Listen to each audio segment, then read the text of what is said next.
Hello guys, I am happy to welcome you back. If you are enjoying my stories, please hit the like button and subscribe button. It helps YouTube algorithm to notices me. Now sit back and enjoy the story. I've always loved camping.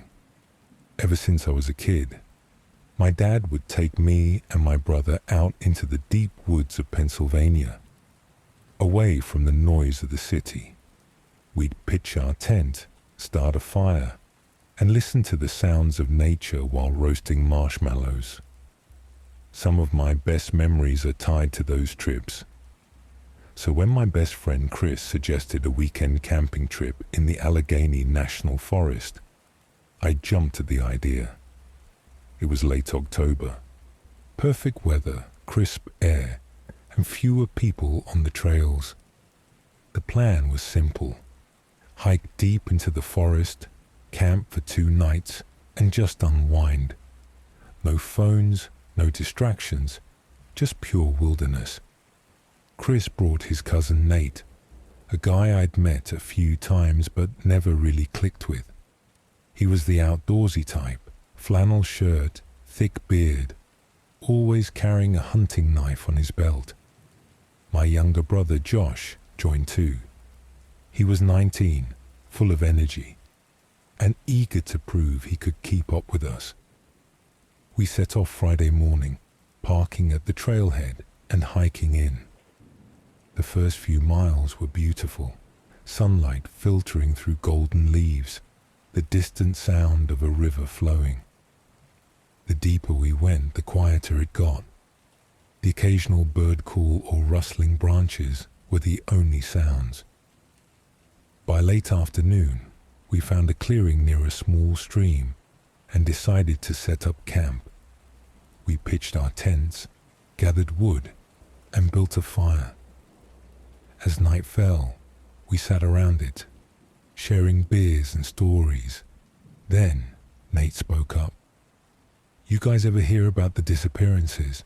he asked, his tone casual, but with a hint of something else, like he was waiting for a reaction. "What disappearances?" Josh asked, leaning forward. Nate smirked. "There's stories about this forest man. People go missing. No traces, no bodies, just gone." Chris scoffed. "Come on, man. Every forest has those stories. It's just nature. People get lost." Nate shook his head. "Nah, this is different. Rangers don't talk about it, but hunters do. They say if you go too deep, you might hear something whispering your name. Some people claim they've seen figures in the trees, like shadows that move when you're not looking."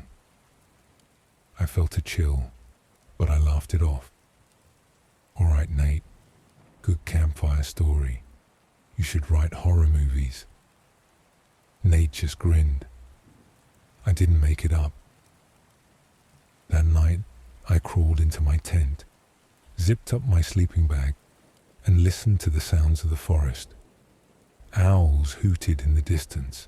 Leaves rustled. It was peaceful, until I woke up to something moving outside my tent.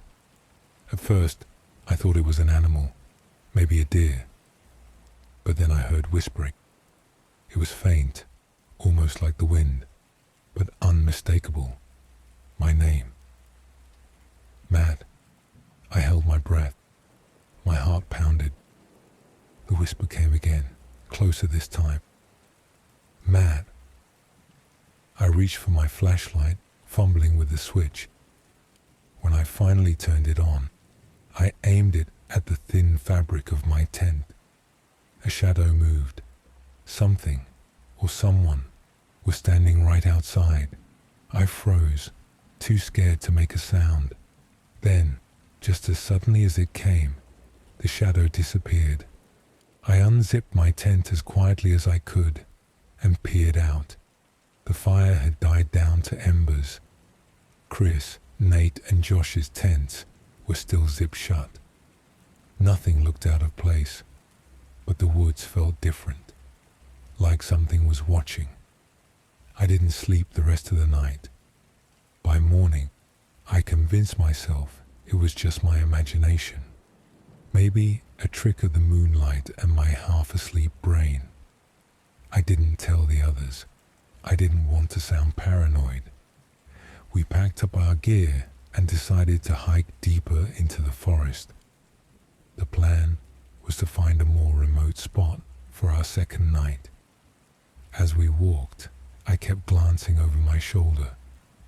Every now and then, I swore I saw movement in the trees, a flicker of something dark, a shape that didn't belong. But every time I turned to look, there was nothing. By the time we reached our next campsite, the sun was already dipping behind the trees. We hurried to set up before darkness fell. The deeper we went into the woods, the heavier the silence became. Even the birds had stopped singing. That night, the whispers came again. Man. Only this time they weren't alone. This time, I wasn't the only one who heard them. The second night in the woods felt different, heavier. After setting up camp, we gathered around the fire again. But this time, the conversation wasn't as relaxed. Maybe it was the thickening fog that crept between the trees, or the fact that we hadn't seen a single animal all day, not even a squirrel. But I could tell the others felt it too. Josh was the first to bring it up. Is it just me, or does this place feel wrong? He poked at the fire, watching the embers spark. Chris shrugged, but he was avoiding eye contact. It's just the deep woods, man. Gets real quiet out here. Nate, of course, had to make things worse. Or maybe it's because we're not alone. I shot him a look. Dude. He grinned, but there was no humor in it. I'm serious. I heard something last night. My stomach clenched. Like what? Nate glanced toward the trees, his face half lit by the fire's glow. A voice. A whisper. It said my name. Silence. I swallowed hard. I heard it too. Josh's expression darkened. You guys are messing with me.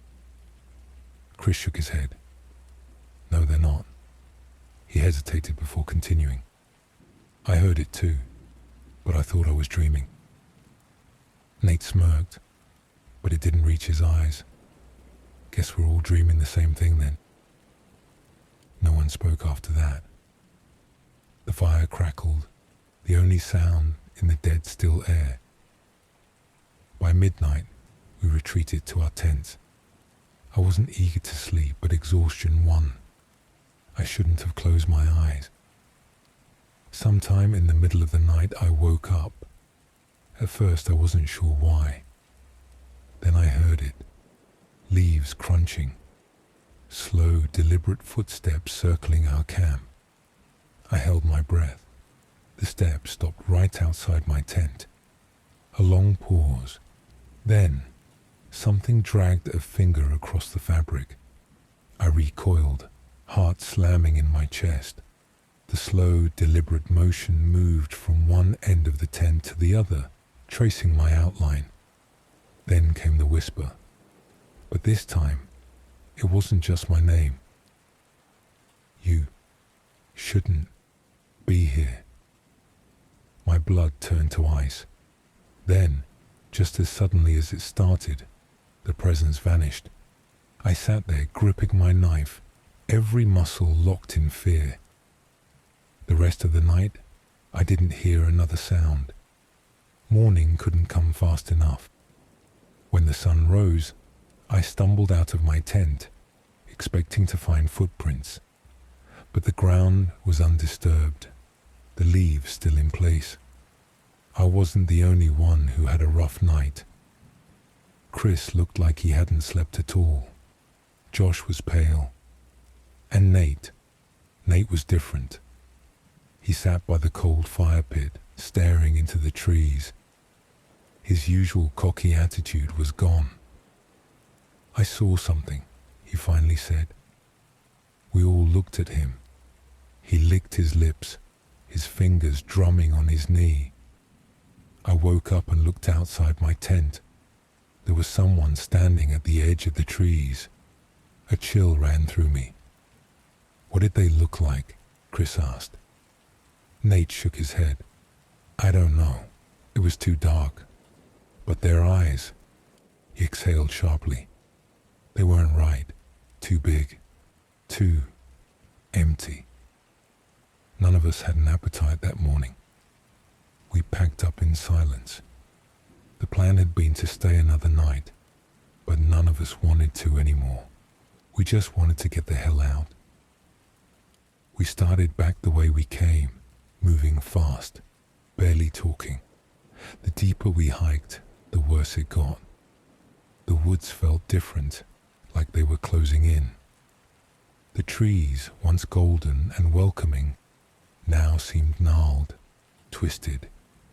The silence wasn't peaceful anymore. It was oppressive. Then the whispers came back. Matt, Josh, Chris, Nate. They weren't coming from behind us. They were coming from ahead. We stopped in our tracks.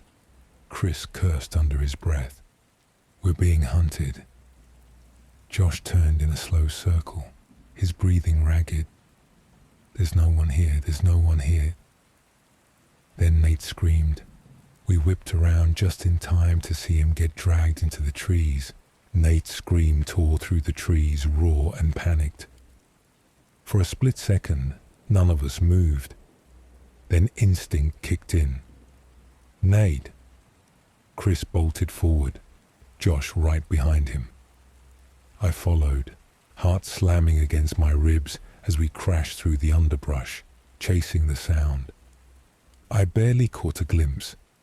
Nate's body vanishing into the thick woods, yanked backward by something unseen.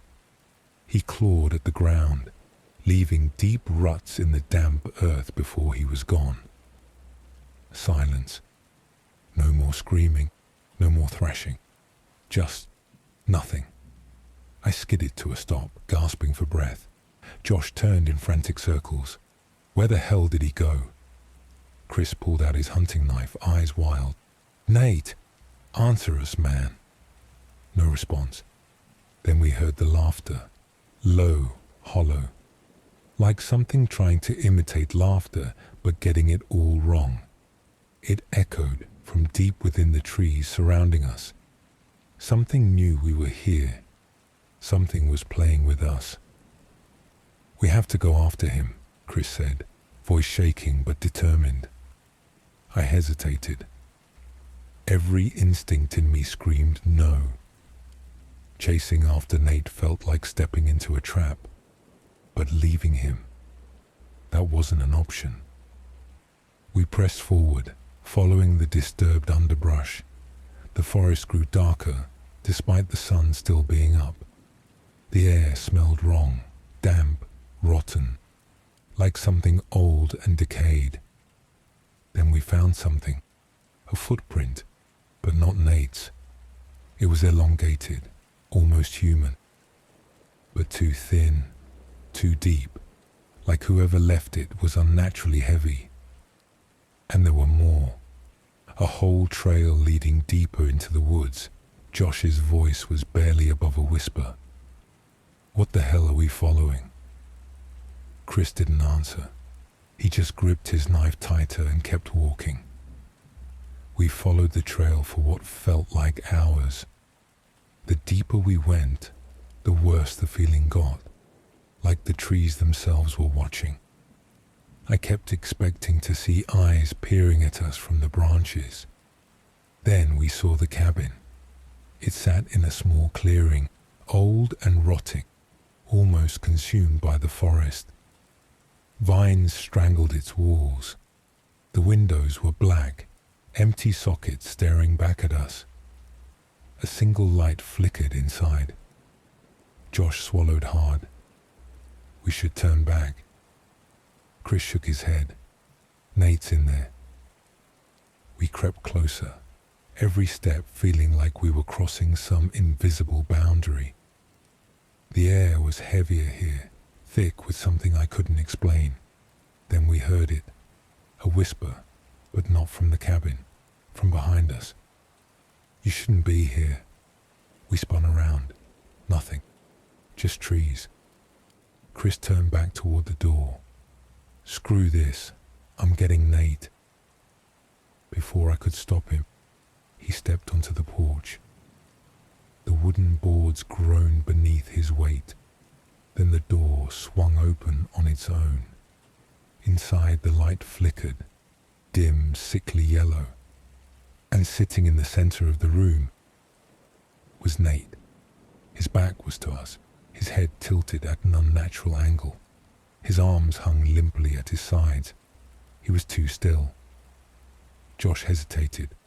"Nate?" Slowly, too slowly, Nate's head turned. His eyes were all wrong.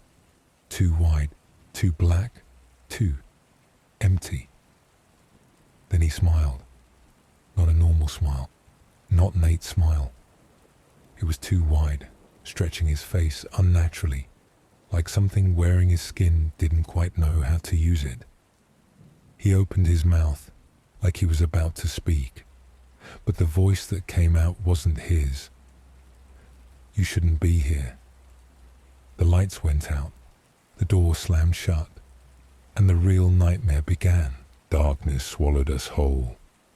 The second the door slammed, the weak yellow light inside the cabin flickered out, leaving us in pitch black. The only sound was our ragged breathing. Then the floor creaked. Nate, or whatever was wearing Nate, was moving. I fumbled for my flashlight with shaking hands. When I clicked it on, the weak beam cut through the dark. The moment the light hit Nate's face, he lunged. Chris barely had time to react before Nate was on him, knocking him to the floor. His movements were all wrong, jerky, twitching, like a puppet with broken strings. Chris screamed as Nate's fingers dug into his shoulders, too strong, too tight.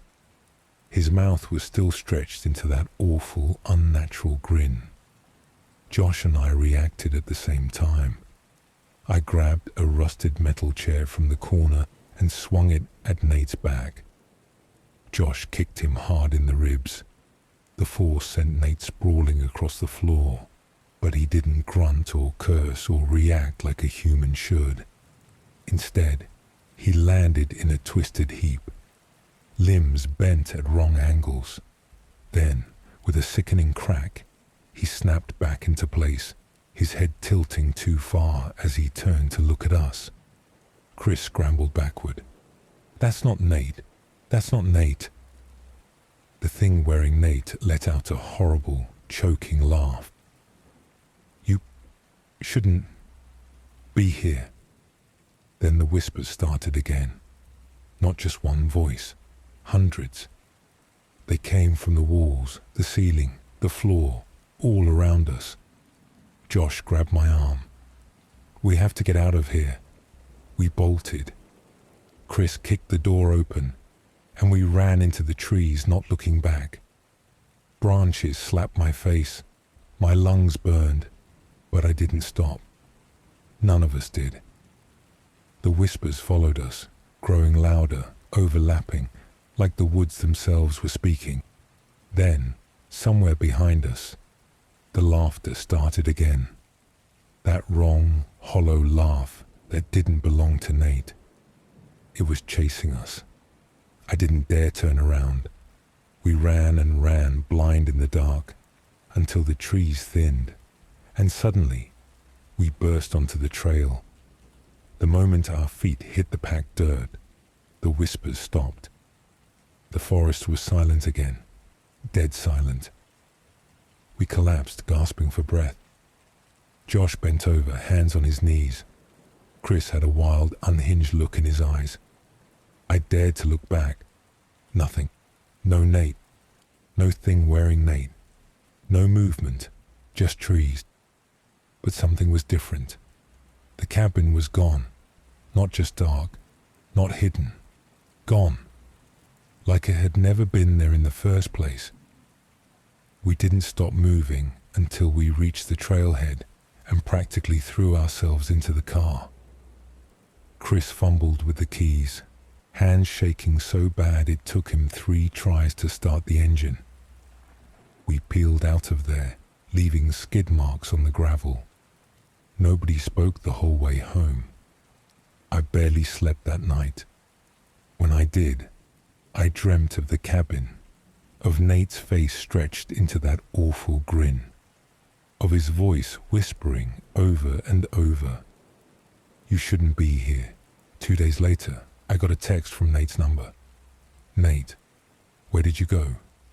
I stared at my phone, blood turning to ice. A second message came in. "Nate, I need help. I don't know where I am." I didn't respond. I couldn't. Then, a photo. Blurry, dark. But I knew what it was. A forest, a cabin, and just visible in the window.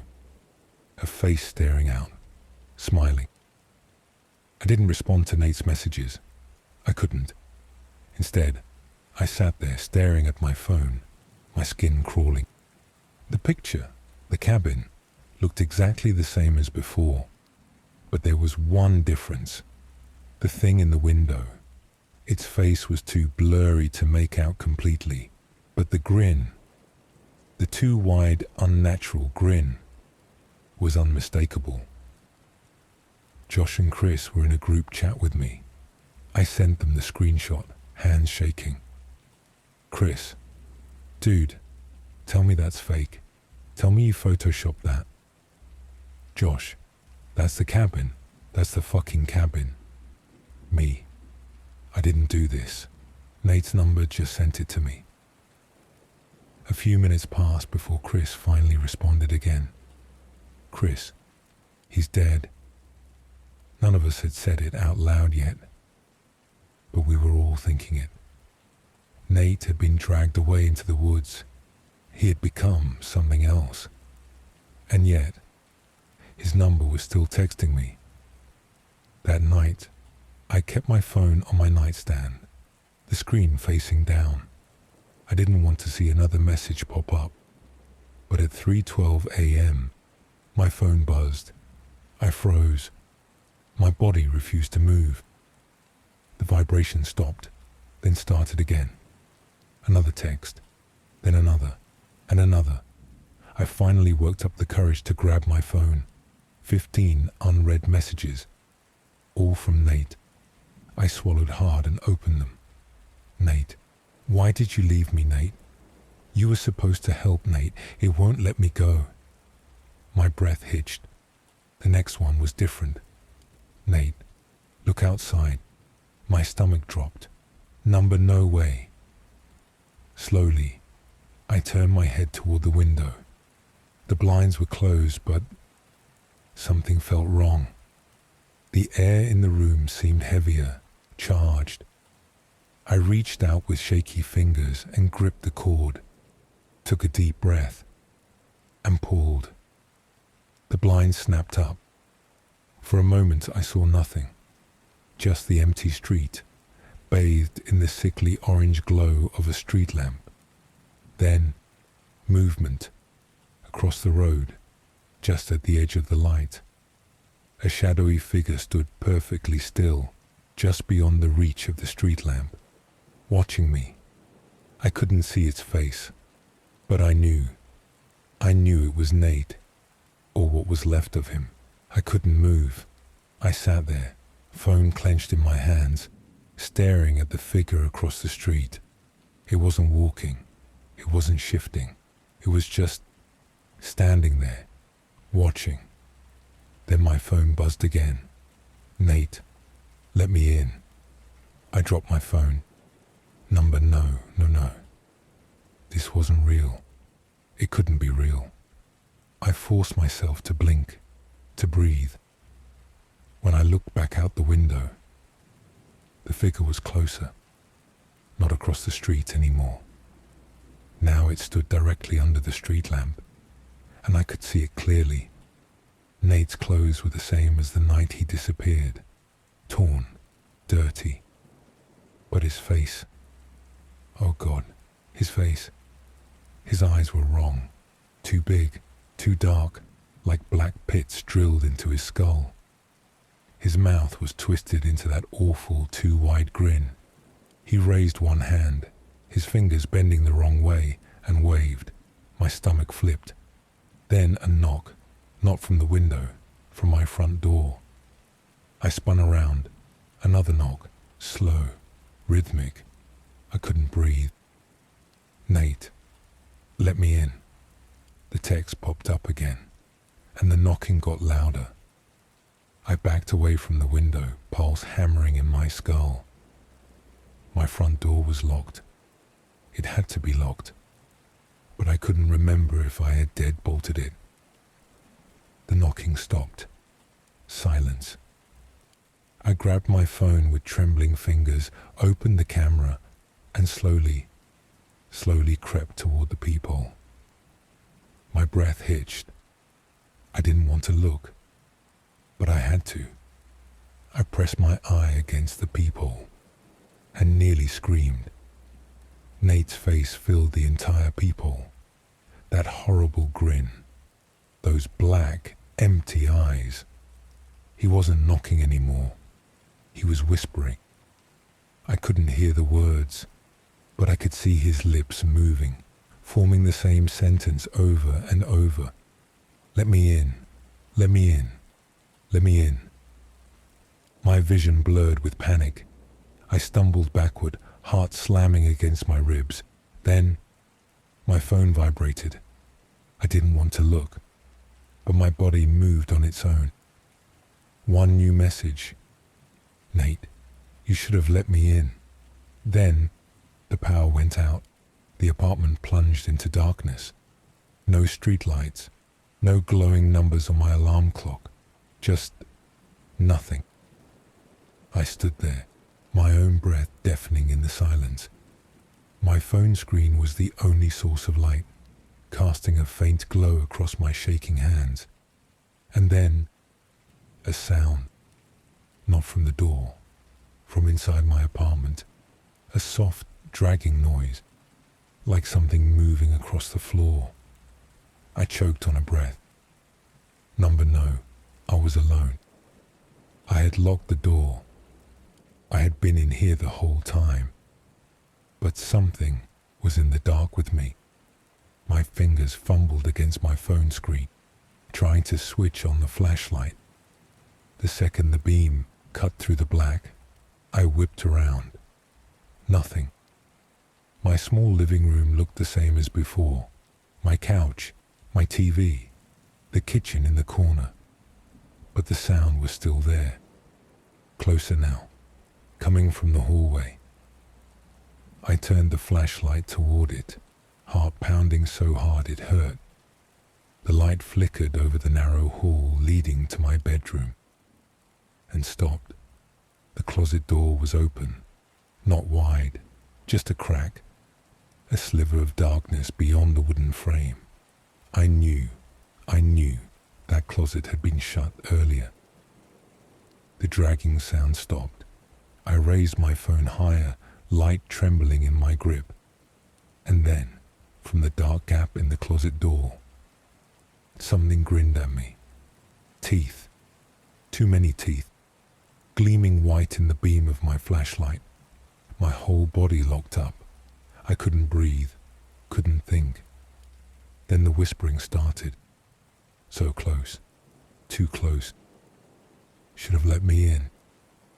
The closet burst open, and something came crawling out. The thing lurched forward from the closet, moving in that same broken, unnatural way Nate had in the cabin. Except this wasn't Nate. It was something else. Too long, too thin. Its limbs bent at sickening angles as it scuttled toward me on all fours. Its fingers, Nate's fingers, dragging against the floor. And its face. Oh God, its face. It was almost Nate. The same jawline, the same features, but stretched, warped, like someone had tried to recreate him from memory and gotten all the details wrong. And the grin, that awful, unnatural grin. I stumbled backward, heart jackhammering in my chest. My flashlight beam flickered over its black, empty eyes, bottomless pits that sucked in the light. It tilted its head, and it spoke. "Why did you leave me?" The voice was so wrong. Nate's tone, but distorted, like an old tape being played too slow. I turned and ran. I bolted through the dark, skidding around the corner into my kitchen. My hip slammed into the counter, but I didn't stop. I fumbled for the drawer, knives. I needed a knife. The thing screeched. Not a human sound. Not anything human. I spun just in time to see it charging toward me. I grabbed the biggest knife I could find and swung. The blade sliced through its shoulder, but instead of blood, something black and thick oozed from the wound, like tar. It didn't even flinch. It just kept grinning. "You should have let me in." I kicked a chair at it, knocking it back for just a second, just enough time. I ran for the door. Hands shaking, I yanked the deadbolt open, ripped the door wide, and froze. Because standing in the hallway was Nate. The real Nate, or something that looked like him. "You shouldn't be here," he whispered. Then his face changed. His mouth split open, stretching too wide, his skin tearing like paper. And everything went black. I woke up in the woods, flat on my back, staring up at the dark, swaying treetops. My head pounded. My limbs felt wrong, like they weren't fully mine. I sat up, blinking hard. My breath clouded in the air. It was freezing. And then I saw it. The cabin. Just a few feet away, nestled between the trees. No. I scrambled to my feet, heart hammering. This wasn't possible. I had been in my apartment, inside safe. But now I was back where it all started. The door to the cabin stood open, pitch black inside, swallowing the faint moonlight. Then, a voice. "You shouldn't be here." I spun around. Nate stood just beyond the tree line, or something wearing his face. The same two dark eyes, the same twisted grin. But this time, he wasn't alone. Shapes moved between the trees. Silent figures standing too still, watching. A chorus of whispers rose from the woods, overlapping, growing louder, crawling under my skin. I backed away, toward the cabin, toward the only thing in sight. I can't go inside. I can't. But the figures stepped closer. Dozens of them now. Some tall, some twisted, some missing pieces. I had nowhere to go, no choice. So I turned and stepped inside. The door slammed shut behind me. The second the door slammed shut, the air changed. Thick, wrong. Like I had stepped into a place that wasn't supposed to exist. The cabin wasn't old anymore. The rotting wood, the dust, the broken furniture, gone. Now everything was too clean. The walls were smooth, breathing. The air was wet, like the inside of something alive. I turned toward the door. Locked. No handle. No way out. Then, a whisper. "You finally came back." I whipped around. Nate sat in a chair at the center of the room, hands folded neatly in his lap. But I knew it wasn't him. His grin was wider. His eyes were empty pits. His skin, too smooth like something wearing human flesh. I took a step back. "You left me," he whispered.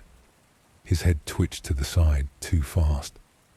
But it's okay now, because now you can stay forever. The wall shifted, the entire room exhaled, and then the floor split open beneath me. I fell. I plunged into darkness. The floor had simply opened, a gaping maw of shadow swallowing me whole. I tumbled downward, weightless, the air thick like something alive. I hit the ground hard. The impact knocked the breath from my lungs, not wood, not dirt. The floor beneath me was soft, wet, pulsing. I pushed myself up, my hands sinking slightly, like flesh. My breath came in ragged gasps. The space around me was pitch black. The only sound, a slow, rhythmic thudding. A heartbeat, not mine. The walls twitched. Then, footsteps, slow, dragging, moving toward me in the dark. A voice. You should have let me in. The same words, the same distorted tone, but closer now. I scrambled backward, fingers slipping against the wet floor. My heartbeat pounded in my skull. A shape moved in the dark, tall, wrong, its arms too long, its grin too wide. It reached for me. I ran, blindly, wildly, down a corridor that shouldn't exist. The walls pressed in, pulsing, alive. The footsteps followed, faster now, so close. Stay with me. A cold, clammy hand brushed my shoulder. I screamed. Ahead, a faint glow appeared. A door. I didn't hesitate. I threw myself toward it, fingers clawing at the handle. And as I wrenched it open, I heard Nate's voice one last time. It won't let you leave. Then, blinding light, and I was falling again. I hit the ground hard, but this time, it was different. The air felt normal, cold but real. The floor was solid, hard wood. I opened my eyes. I was home, my apartment. The overhead light flickered. My couch, my TV, my kitchen, everything, exactly the same. For a moment, I just lay there, my breath coming in shallow gasps. My mind refused to believe it. But then, my phone buzzed. I flinched. Number I didn't want to look. But my body moved on its own. One new message. Nate, you made it back. I sat up too fast, my vision swimming. I typed with shaking fingers. Me. What the hell is happening? The reply came instantly. Nate, are you sure you're home? My stomach twisted. I turned my head slowly, scanning the room. Everything looked normal, but something felt wrong. Then my phone buzzed again. Nate, check the window. Number. No, I wasn't doing this again. But my body, my stupid, terrified body, moved anyway. I turned toward the window. The blinds were open. And standing outside across the street, staring up at me, was me, my own face, my own body. But the thing outside wasn't breathing, and it was grinning. I couldn't move. I stood there, frozen, staring at myself. The figure outside was identical to me. Same clothes, same hair, same face. But its eyes were wrong, too dark, too empty, and it was grinning. Then it moved, a single jerky step forward. Its head twitched to the side like a broken puppet. My phone buzzed. Nate, don't let it in. My pulse slammed in my ears. I grabbed my phone with shaking hands and typed as fast as I could. Me, what is it? No reply. Outside, the thing that looked like me took another step. It was closer now. Its mouth moved, but no sound came out. Then a knock. My stomach dropped. Not from the window, from the front door. Knock, knock, Knock. I spun toward the sound, heart hammering. Number no. I wasn't opening it. My phone buzzed again. Nate, it wants to take your place. I sucked in a sharp breath. Number outside. The thing raised a hand and waved. Then another knock.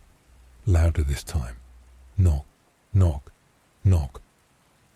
My whole body screamed, don't open it. But my feet were already moving. Toward the door, I couldn't stop moving.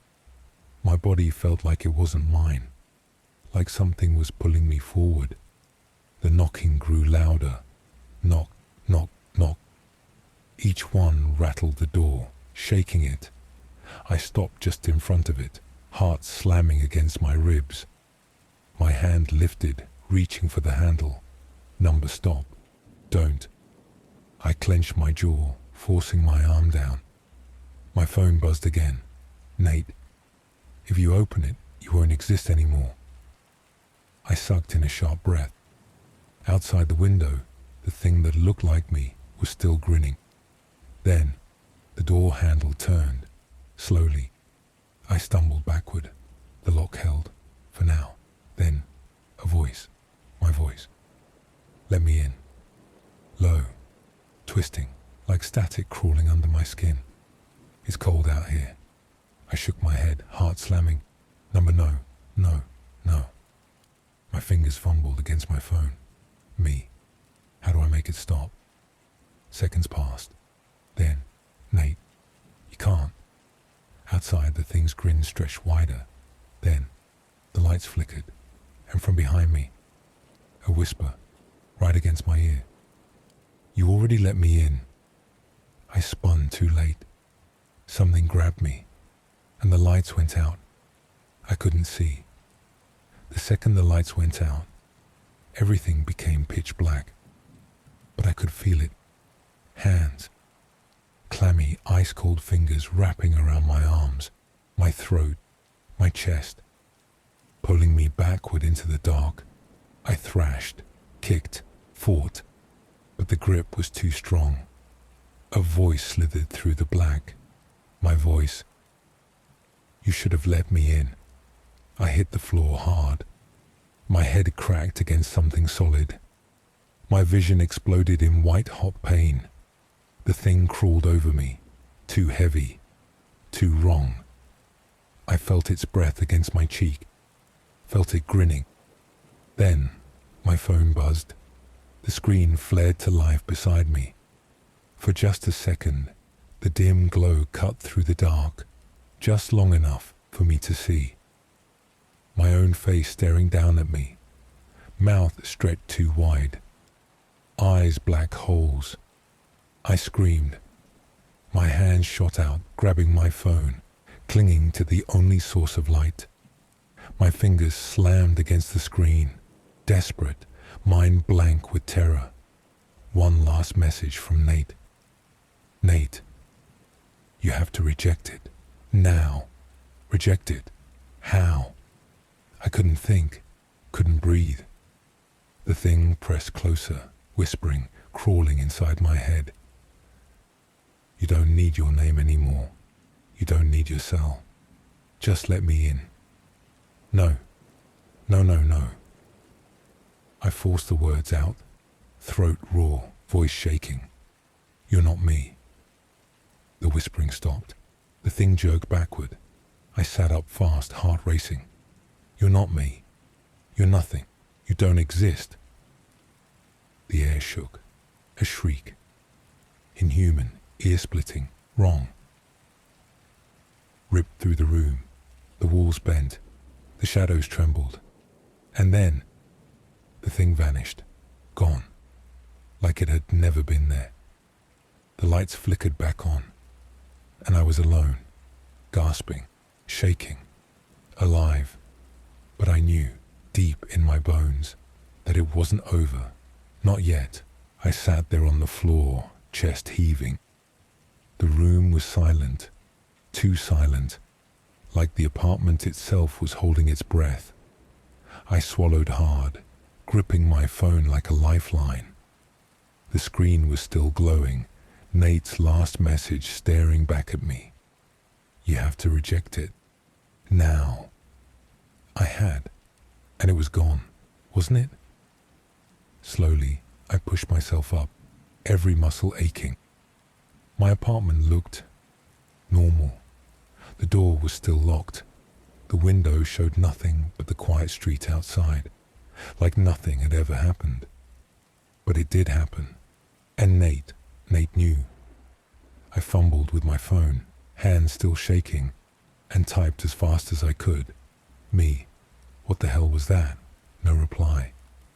I tried again. Me. Nate, please, tell me what's going on. The message wouldn't send. I stared at the screen, dread creeping up my spine.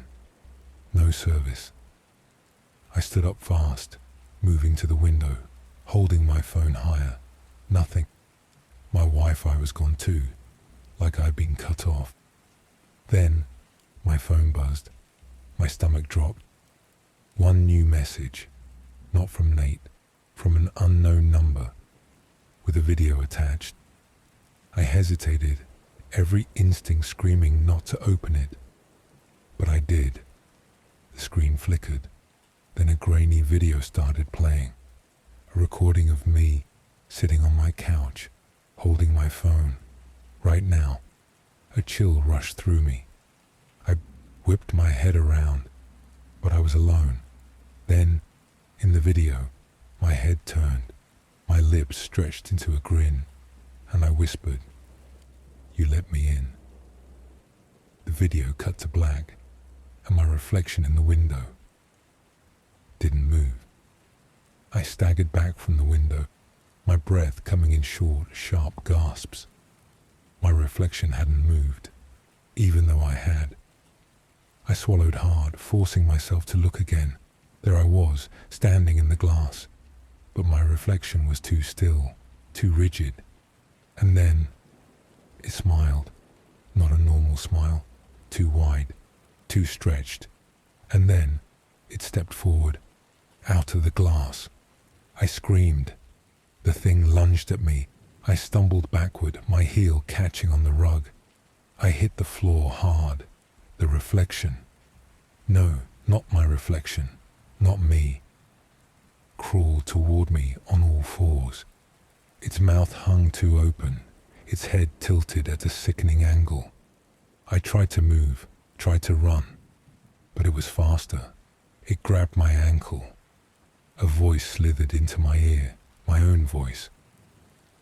"Why do you keep fighting? Just let go." No. No, no. I kicked hard. My foot connected with its face. It made a sickening crunch but didn't let go. Its grin widened. "You don't need yourself anymore." I was losing. I could feel it, something pulling at me, draining me. Then, my phone buzzed. "Nate, one final message." "Nate, say your name, out loud, now. My name, my name." I forced the words out, teeth clenched, voice shaking. The thing screamed. The apartment shook. The air ripped open, pulling it backward, dragging it toward the mirror. I squeezed my eyes shut and yelled my name with everything I had. And then, silence. I opened my eyes. The thing was gone. The mirror was normal. The apartment was still. It was over. Or so I thought. Until my phone buzzed one last time. A final message from Nate. "Nate, don't look in the mirror again." I stood there, heart pounding. My phone sat heavy in my hand. Nate's final message glowing on the screen. "Don't look in the mirror again." I swallowed hard. My whole body screamed to listen, to turn away, to never risk it. But my mind, my stupid, desperate mind, whispered, "What if it's not over?" I took a slow, shaking breath and looked. The mirror reflected my apartment, my couch, my walls, and me. I let out a slow, shuddering exhale. It was just me. No twisted grin, no wrong eyes, just me. I almost laughed. Almost. Until I saw it. A single small detail. Something so tiny it almost didn't register. My reflection's phone screen. It was blank. My stomach turned to ice because I was still holding mine.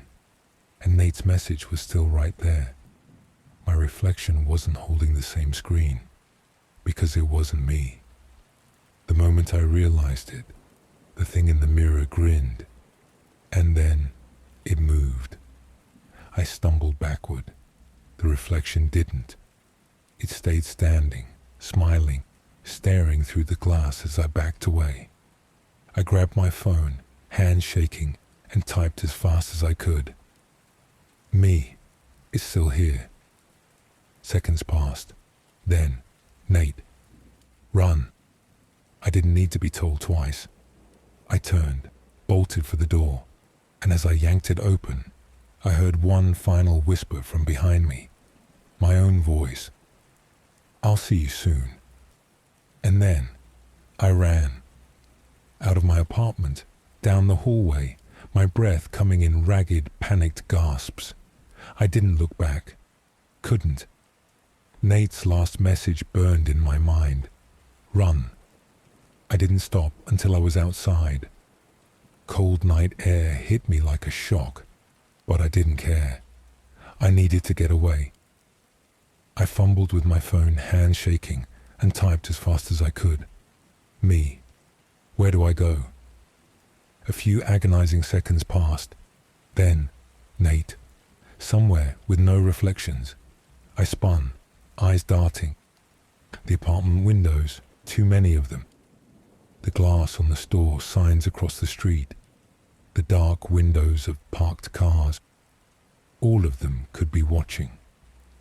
I took off again, feet pounding against the pavement. My mind screamed for a place, anywhere safe. And then I saw it. A gas station. Its windows were covered with grime, too dirty to reflect. I burst inside, startling the cashier.